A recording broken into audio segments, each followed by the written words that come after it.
Well, in Chéadrú le rá ná gur gráscáil í an bhunscáil lean Gaelach leanan muid an curriculum céanna a leanan gach scáil sa tír.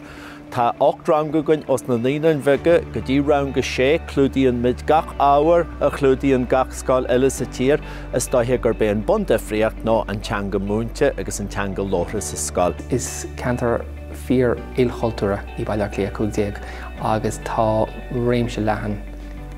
clínte agus páistí ó chúra éagsúla agus creidimh éagsúla an teáin sa scail is scail críochmuid idir creidimhachmuid sin éitis na scaile a an am céine tá tálinn mar tá an sagad agus an reachtra tá an seo sa cheantar an chun siad fáilte riú duine bit teacht agus ceile má hastín bathú nó seasta siar má siad dhéara.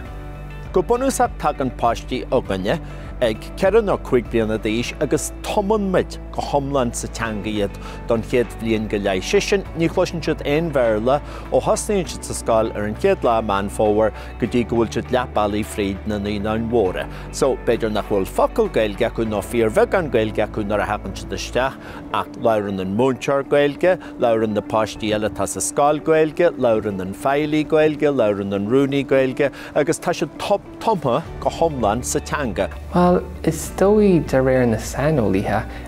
go bhfuil ardchaid an edchas go háirge ins na Gaelscoileanna. Sa bhéid is gúil níos éasca na bháistí cumarsáidíana tríd teangacha éagsúla agus gúil níos éasca dómh teangacha eile a halbhú tar éis dómh bháil tríd bunscailíochta trí bheán na Gaeilge. Scill na cumarsáide tá gnóthachtáil na bháistí is litarach níos iad de freisin hééis go bháil tríd an bunscailíocht. Sin na cúsin is múcheap an go ránach den chins Gaelscoil. Is tá hiag corann an scáil go leor takeíochtaí ar fáil tas takeíochtaí ar fáil sa phobal bín circail córa agan bín rangan í Gaeilge ar fáil agan bín éitheanta agan ag míniú de thuismíthaí conas codú lá leis an abarháile agus a an rud mar sin ach in áíre